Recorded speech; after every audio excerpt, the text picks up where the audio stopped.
जय गुरुदेव। दूरदर्शी आवाज मासिक पत्रिका 1 अगस्त 2021 पृष्ठ नंबर 12।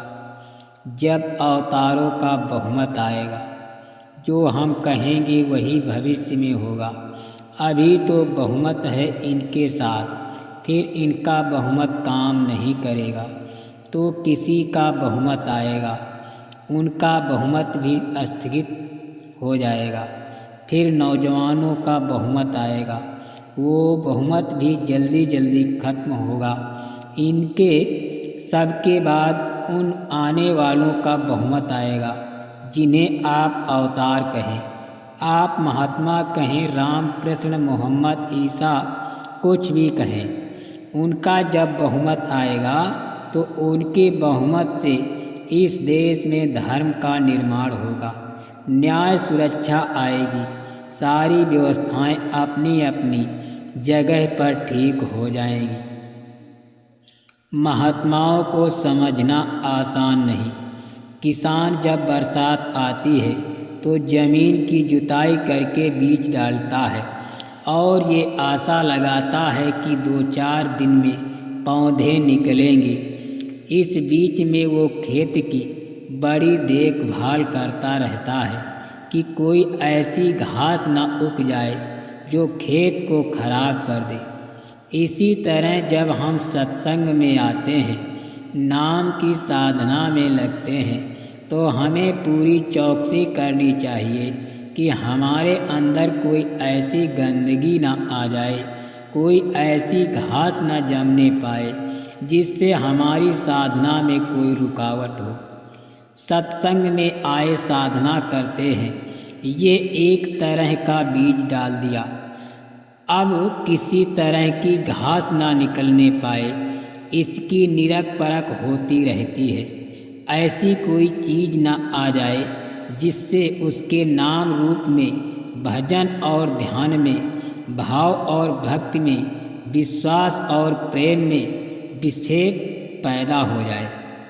जब ये निरख परख होती रहती है तो बात जहाँ की तहाँ रहती है।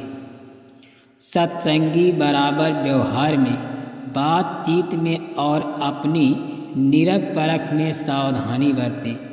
हमेशा अपने को देखते रहें कि पहले हमारे अंदर कितनी कमजोरियाँ थीं और अब कितनी हैं।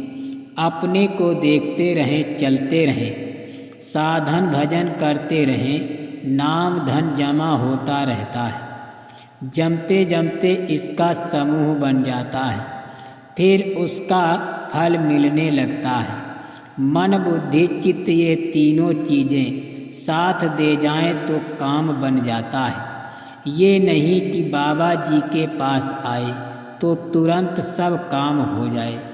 देने वाला तो दे देगा, परंतु आप लेने वाले पात्र तो बनो। जब समझ नहीं कि ये हीरा है या मिट्टी, तब तक लेने वाले पात्र नहीं।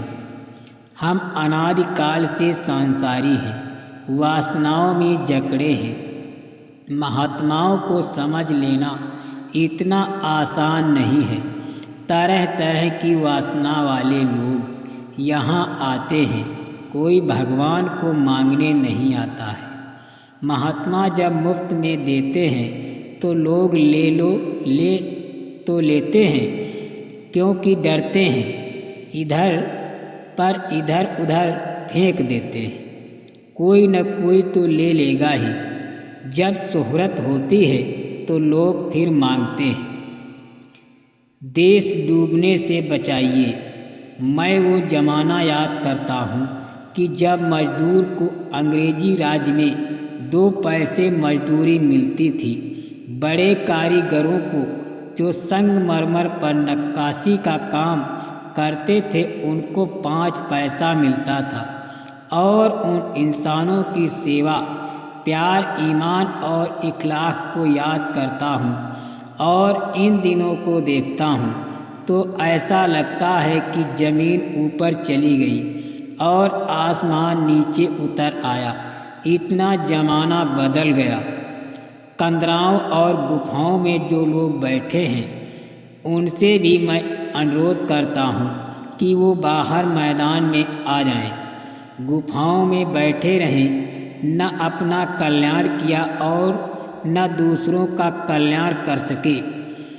मैं सभी फकीर, महात्मा, पीर, औलिया, योगी, तपस्वी और साधु समाज से अनुरोध करता हूँ कि वर्तमान समय का गहराई से अध्ययन करें। मैं बुजुर्ग और देश के जिम्मेदार लोगों से निवेदन प्रार्थना करता हूँ कि वे रूढ़वादियों को छोड़कर सोचें। अगर इसी लीक पर रहे तो देश, समाज और हम सब लोग डूब जाएंगे। हमको अंदर से बड़ी तकलीफ है, वो आपको अभी मालूम नहीं होगा, जब वक्त आएगा तब मालूम होगा। जितना दुनिया तंग करे उतना ही परमार्थ में तेज चलना चाहिए। जय